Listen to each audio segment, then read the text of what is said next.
I'm excited today to be talking to Lorrie Morales. She lives in High River. Is it High River? Alberta, Yes. which is cool. And we're talking today about a new anthology coming out by InScribe Press. It's called Creativity and Chaos, Artistic Endeavors for Trying Times. Sounds like a very timely anthology Yes. for the times we live in, but also just, the whole notion of creativity and chaos sometimes coming together. So you have a piece in the creative nonfiction section called The Mhm. Power of Prayer. Hmm. That's right. Excited Hmm. to hear about that. So can you tell us a little bit more about your piece? And if there are spoilers, you don't have to do that, but whatever you want to say Okay. about. Yeah, I guess I recently it seems to me a lot of people have been referring to this time of actually, like you say, chaos, yet there's creativity. And I think since the pandemic, many people started finding a lot of I guess avenues to Um, I guess show their creativity because there were quiet times and there were, times of not being able to go out and actually be able to reflect and so on. And so my piece, I'm a writer and I love short stories, but I also like to weave a little bit of my life or other people's lives into my fiction pieces. So I would almost call this semi-fiction. It's based on some things that happened in life, but I've added a few things. And my mother was always a prayer warrior, and she's passed that on to my sisters and myself. And there have been a number of occasions in my life where the power of prayer has been so evident. And so I got reflecting on that. So my piece has a few things about the past and the present woven together, but it also incorporates the piece about creativity, how God's just gifted us with the ability to see things differently. And yeah, that's where I'm coming from. It's a little bit about a situation that happened in our family, and again, the power of prayer and what is still continuing to be that power within our lives. So, mhm. Mm. Yeah, I'm not 100% sure because I did some helping back several months ago when we first started getting submissions, and I have a feeling I may have read yours already, but I'm not 100% sure because I haven't seen the finished manuscript yet. Okay, yeah, But hmm, yeah. I know, yeah, like you said, with creative nonfiction, it's based usually in a real story, but then you write it as a story, so there's invented dialogue or the to make it more story-like yes, rather than just a hmm, retelling like a newspaper article or something. So yeah, hmm, yeah. right. Did you want me to explain a little bit more about it in Yeah, a little more please. I think detail? that'd be Okay. good. Yeah, please Yeah, do. so it's a story. My brother has had a lot of difficulties and challenges in his life from various choices that he's made. And this particular time, he was probably at the lowest of lows and attempted suicide. And so it's a bit of that story, what happened during that time with our family. And the reason I refer to that is because we were in a car accident when I was 6, and my mother was pregnant with my brother, who is the one that had all the troubles. And it's a miracle he survived, A, and B, it's a miracle he's had continual miracles in his life. And I believe much of it is attributed to, of course, God keeping him alive for reasons, but certainly because of my mother's prayers. And so that's when I talk about the power of prayer in my life has been evident. So I have, my mother passing that on to us. Yeah, I just see it evident everywhere. And so anyway, so to get ahead with the story, my brother has been living with me for a number of years. So I feel like I'm my brother's keeper in many ways, but just that I can continue that prayer for him Yeah. so that he's in a safe place and so on. And during COVID, of course, you need those avenues to, just an outlet, I guess, or whatever.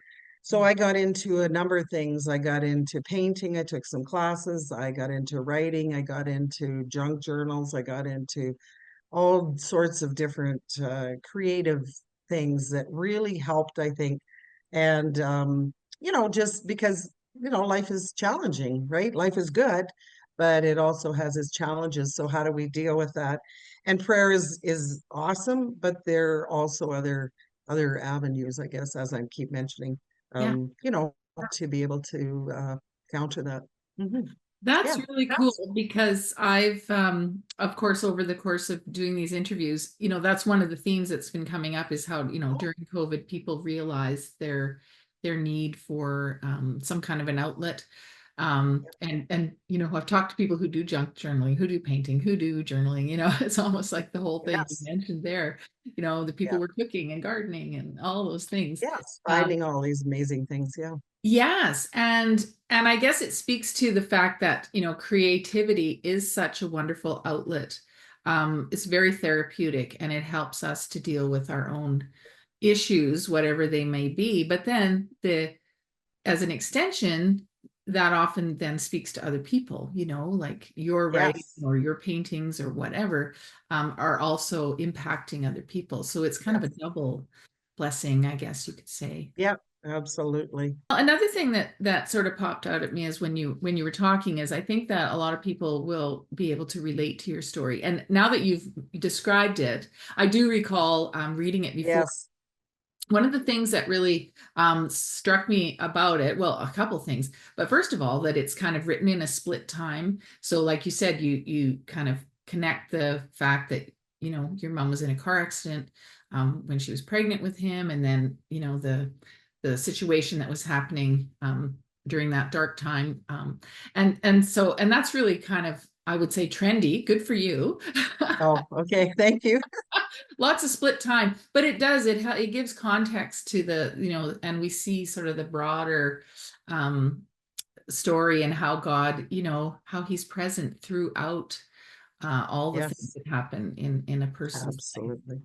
Oh Yeah. yeah, yes, and I am so looking forward to the many stories and so on. It's just incredible. I have a friend who writes she's a Christian as well, but angel stories, people's encounters Yeah. and it's quite phenomenal, just listening, like you say, story to me is paramount, I that is the key really. And through story, I find, through words or pictures or whatever, it really does resound with other people and resonate. Hmm. Yeah. That is true. And another thing I think in particular about your story, um, I think a lot of people have similar, whether it be drug addiction Yeah. or Hmm. suicide or, a lot of these dark kind of things happening. And not everyone feels um free to, share, and that's okay. Like not everybody needs to Yep. share. Yep. But on the Yeah, other, that's right. yeah, it's good to know, that other people are going through those kinds of things and that people, can relate. Yeah. Um, And that there is hope. I think that's part of it too. There's so much tragedy and death and so on that this is, I keep telling my brother, you're alive. God saved you for a reason. And there's so much more to his story that I didn't even include, but yeah. God's hand was in it. So you just got to keep saying there's a purpose for your life. So yeah, and just Never giving giving up, people, like never giving yeah, up. That's really yeah, powerful too. Um, that's right. yeah. Hmm. And Hmm. that's part of the prayer thing, I guess, that, just never giving up, and I'm sure we all have, I've got loved ones the same, and sometimes you just Yes. like, oh, Hmm. Yeah.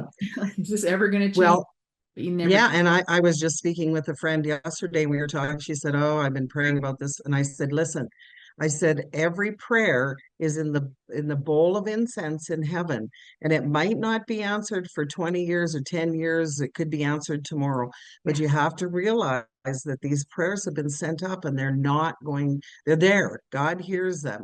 And so like you say, don't give up. Don't give up on life. Don't give up on the prayers and so on." Yeah, Exactly. That's yeah, and that's so powerful. So, let me just ask you, so you've written this piece for the anthology. What have you done other writing that you've been able to share or yes. things Yeah, published? I actually, yeah, I've written my first book was nonfiction. We Can Do This, Adult Children and Aging Parents Planning for Success. Oh, And I cool. wrote that short as my parents were aging and passing. There were lots of questions I had and no real answers. So it's a resource book basically with my story and others woven into it. And then I wrote a children's book, and I had a young friend who was an artist, and ended up getting her to collaborate. She's in art school now. She was just in grade 9, but she did all the illustrations. And then I did a young adult fiction called Scars, which was in correlation to the anniversary of The Outsiders with S.E. Hinton. Yeah. And I had another artist friend, so she did some of the graphics and the illustrations in that book. And then I write for magazines and I do articles. I've been published in a few anthologies, and I've written. There was a grant from the Canadian government. A friend asked if I would do just during COVID, 35 interviews with seniors. They had to be over 65, and it was a one-time publication they did in French and English. Cool. And I had to interview them, and the articles could only be 500 words.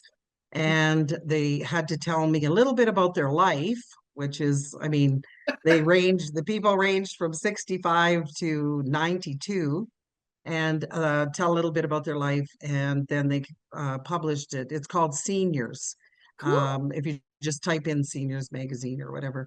Yeah, so just those kind of things. And I do a lot of editing and tutoring, and I love writing. I journal. I have a blog on my website. Cool. Yeah, so I'm active in a writers group and a number of book clubs, reading. I love reading. So yeah, so lots of little pieces every here and there. And I love the variety. So That's my next thing will be a memoir that I just took a course on. So I'll see where that goes. So, mhm, okay. Well, yeah, I can tell that is a lot of variety. I mean, from children's books yeah, to memoirs to self-help, basically, and everything in yes, between. So where do yes, people find you? Like, or do you have a website I or? do. Yeah, it's just called lorriemorales.com, Okay. Lorrie, and then morales.com. Right Yeah, on, right on. Yeah, and it's good that you spelled Lori because I find that as well with my name Tracy. I get it spelled every which way. that's right. So it's good. Yes. You gotta spell it out. hmm That's right. Lorrimorales, correct? That's Yeah. right. Yes. Yeah. hmm But that would be great. It's good for people to know because then they can, connect with any of Yes. the resources or other things that you're doing.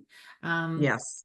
Yeah, beyond that's right. anthology. So that's wonderful. Yeah. So thank you so much for You're taking welcome. time out, and it's really wonderful, and we're looking forward to that anthology. And maybe we'll talk again. Me too. Yeah, sounds great. Have a great day. Thanks.